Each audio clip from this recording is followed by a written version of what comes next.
I compared Schwab US Dividend Equity ETF to 3 Vanguard High Dividend Yield ETFs, and I compared all of the fees.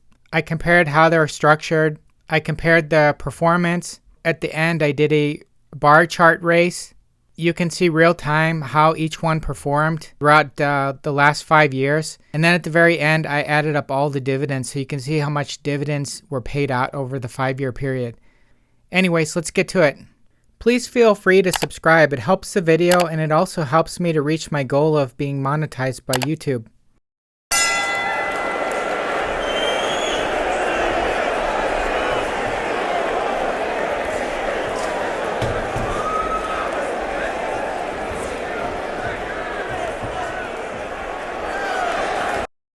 The first one we're going to look at is the Vanguard Dividend Appreciation ETF VIG. Vanguard Dividend Appreciation seeks to track the performance of the S&P 500 U.S. Dividend Growers Index. It focuses on stocks that grow their dividends every year. It doesn't focus on dividend yield exclusively, so this is more about dividend growth.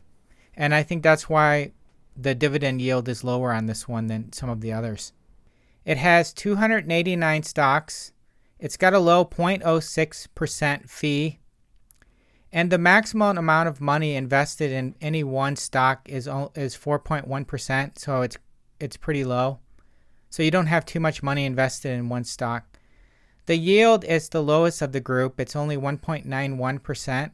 Now let's look at where the funds are invested.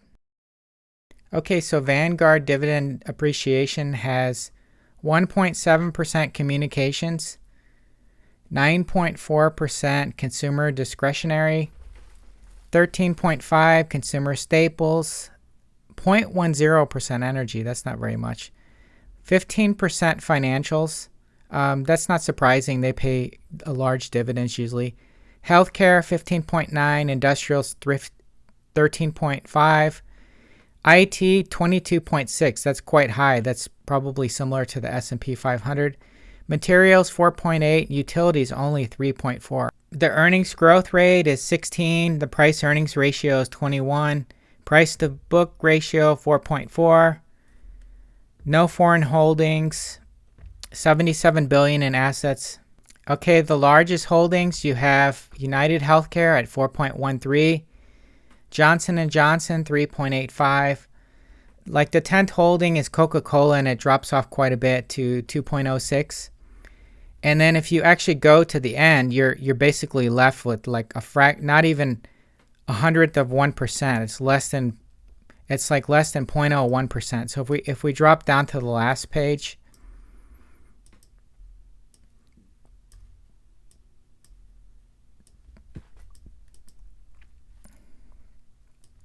it starts at 0.01%. That's the highest one, and that's Tootsie Roll. Then some of these say 0.00%, even though they have shares. So I don't really like the way this is diversified. It's diversified more like an upside down pyramid where you've got the top 10 holdings holding the bulk of the assets, and then it just drops off the cliff at the bottom. So not very equally distributed. The next one is Vanguard Utilities ETF, VPU. It holds only 65 stocks. It has a fairly low 0.10% expense ratio, and the maximum amount invested in one stock is 14.2%, which is pretty high. The yield on this one is also quite high at 2.91, but it's not the highest. Now let's look at the stocks that it holds in detail. The next one we have is Vanguard Utilities ETF. I added this one. It's not a specific dividend utility, but it sort of is in a way because the dividend yield is really high. And I actually have some shares in this one. And I was a little bit surprised after looking at this just to see how the weighting is very sort of lopsided to a handful of companies. But anyways, let's get to it. Electrical utilities, 61%. Gas utilities, 4.7%. Independent power producers, 2.4%. Multi-utilities, I'm not even sure what that is. Renewable 1.4, water utilities 4.4. Now this is where I was a little bit surprised. Next energy, the largest holding is 14.28%, which is quite a bit in just one company. Then Duke Energy 7%, 6.9%, Southern Energy 6.7%. By the time you get to like the 10th company, Public Service Enterprise 2.6%. And they only have, I believe it was 65 companies, so not a whole lot of companies. If we go to page 7, which is the last page, you'll see that there's definitely much more invested in the last, like 60 through 65 stocks versus VIG, which had less than 0.0%. So you have Middlesex Water, Clearwater Energy, York Water. And if we look at the companies, you have median market cap. This median market cap on this is actually more relevant than VIG, which has 200 and something stocks, and most is at the top. Earnings growth rate 3.9%. Price earnings ratio 21. Price to book is a little bit lower on this than VIG, 2.2. Return on equity is only 10%. 10%. Utilities aren't very profitable typically. They take a lot of capital. No foreign holdings. Vanguard High Dividend Yield Index ETF, VYM. Seeks to track the performance of the FTSE High Dividend Yield Index. The index is made of companies characterized by high dividend yields. It has 440 stocks. It has a low 0.06% expense ratio, and it holds a maximum of 3.28% in one stock. The yield on this one is 2.98%, so it's the second highest. Now let's look at the holdings in detail. The last Vanguard ETF is probably the most relevant. It's probably the most comparable to the Schwab ETF. It's called the Vanguard High Dividend Yield ETF, and it has a very comparable yield of 2.98% to Schwab. If we look at the portfolio, it's a basic materials 3.8%, consumer discretionary 8.5%, consumer staples 13%, energy 10.6%, financials 19.6%. It's pretty heavy on financials. Healthcare 15.5%, industrials 10.4%. Technology is quite low on this one, only 6%. And that's because technology usually doesn't pay a high dividend. Telecommunications 4.7%. Utilities on this one's a little higher because you're getting that higher dividend yield, 7.9%. And we look at this one, Johnson & Johnson is the largest amount on this is quite low. It seems to be fairly well diversified because the largest holding, Johnson & Johnson, is only 3.2%. The next one, ExxonMobil, is 3.21%. JP Morgan 2.76%. Procter & Gamble 2.5%. These are all like sort of blue chip companies here. Home Depot 2.3%. Eli Lilly 2.17%. The last page, it goes down to almost nothing at the end. So Community Trust Bank, looks like some financials. TFS Financial, Guess. Sinclair Broadcast, that's got quite a bit of debt in that one, but it pays a decent dividend. Big Lots, Republic Bank, and this one has the most amount of stocks, so it's got 440. Median market cap 140 billion. Earnings growth rate looks a little bit low, 11.5. It definitely has a much lower price earnings ratio than we saw in the other ones. 14.6. Return on equity is a little bit lower, 15.2. No foreign holdings. Schwab U.S. Dividend Equity ETF. The fund's goal is to track as closely as possible before fees the total return of the Dow Jones U.S. Dividend 100 Index. The Dow Jones U.S. Dividend 100 Index is only available in the U.S. for Schwab, according to their website. If you want to invest in this index in the U.S., this is the only way. Tracks an index focused on the quality and sustainability of dividends. Invest in stocks selected for fundamental strength relative to their peers based on financial ratios. This one holds 104 stocks. It has a low 0.06% expense ratio, and it holds a maximum of 4.41% in any one stock. And the yield on this one is the highest out of all of them at 3.4%. Now let's look at the stocks that it holds in detail. Okay, now for Schwab US Dividend Equity ETF. Okay, you can see here the largest position is in financials at 21. Well, actually, information technology is the largest, 21.3. Financials is number 2, 21.1. Then you've got consumer staples, 13.3. Industrials, 11.5. Healthcare, 11.2. Consumer discretionary, 6.4. Communication services, they got hit hard recently with the stock downturn, 5.8. Energy, 5.8. Materials, I don't see utilities on here at all. And I'm already liking this so far. They have 104 holdings, which seems like the right amount. It's not too many and not too few. 60 seems a little bit low maybe, and 200 seems a little bit high. 400 definitely seems high.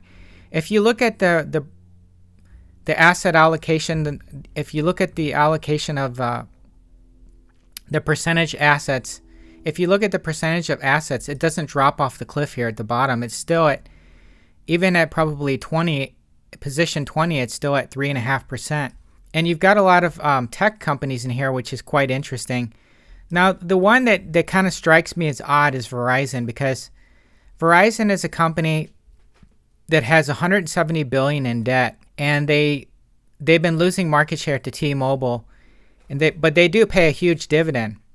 So if we actually look at how Schwab does their position holdings, Verizon should definitely get penalized for having that huge amount of debt and the low amount of free cash flow. They've got like $10 billion in free cash flow, I think, in the last year, and $170 billion total debt, which is quite a bit. That's one that really seems a little bit risky in some ways. Cisco, they pay quite a bit of a dividend. Home Depot, 3.9%. Coca-Cola, 3.7%. Pfizer, 3.56%. These are all sort of blue chip companies also. U.S. Bancorp, 2.2%. Then if we drop down to, let's look at page 2. I'm kind of curious. Kimberly-Clark, 1.5%. You've got a mining company, Newmont, Cummins, Allstate, they pay quite a bit of a dividend. Fifth Third Bank, Tyson Foods, I've got shares in that one.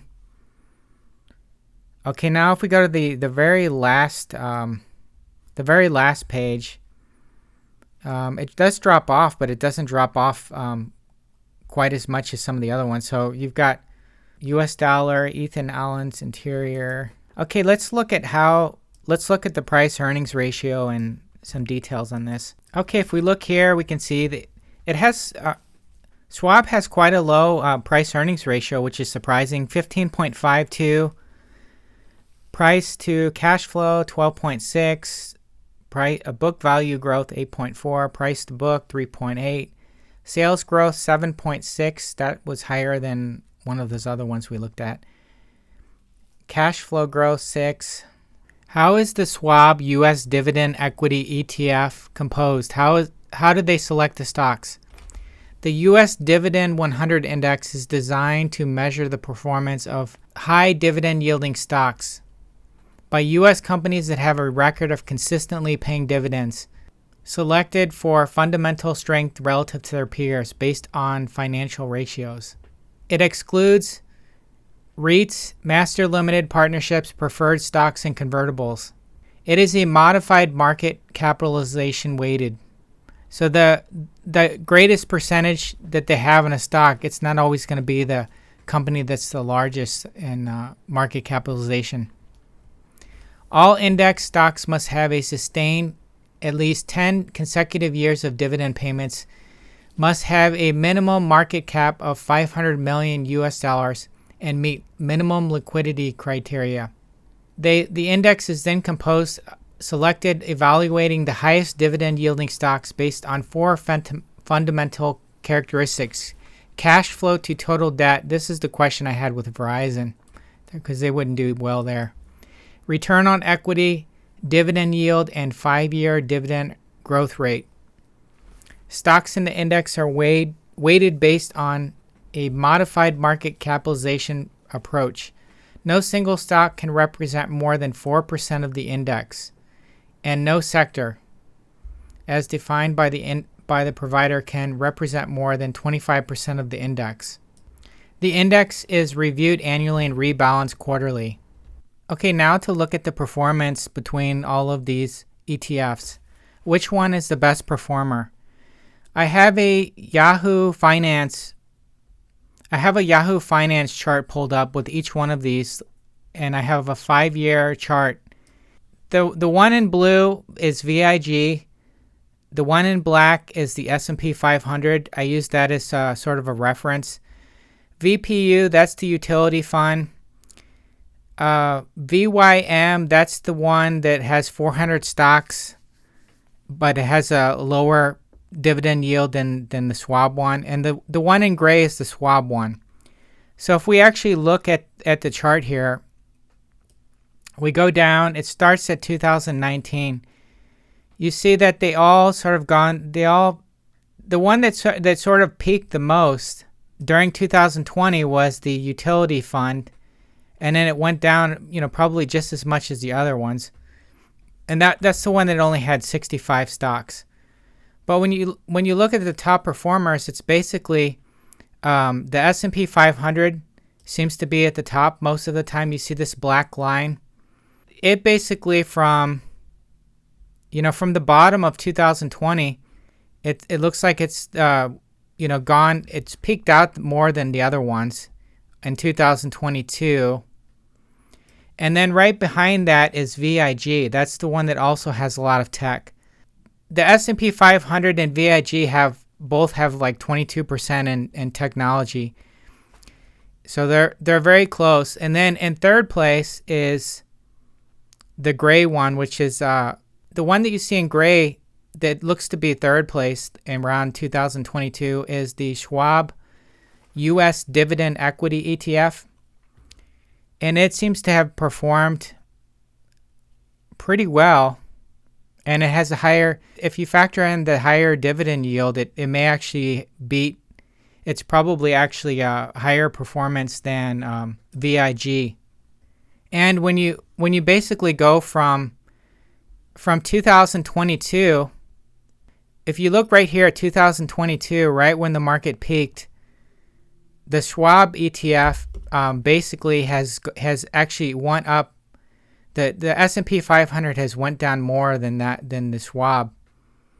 And so the first place from 2022 to currently is Schwab. And you can see here that's 56.3% total for the 5-year. And then second place is 52.96% with the VIG.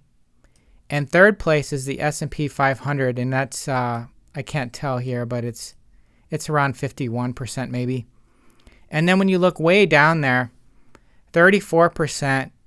This is sort of pitiful. This is really bad performance, I think, for VYM. That's the one that has 400 stocks, which I think it's got too many stocks. But it was more evenly distributed. It didn't have, and it only had 3% or less in each stock versus the other ones that are, a little bit heavier at the top. And then the worst one is the utility ETF, the Vanguard Utility ETF at 27%. Do you want to see, let's go back a little bit further. I don't know that all of these will have been available back then, but if we put in, I think we can put in 10-year here. Okay, so here's the 1-year chart. It starts in February and it goes to currently. If you look at the 1-year chart, Vanguard Utility ETF did the best at 0.6%, and all the other ones were at a loss.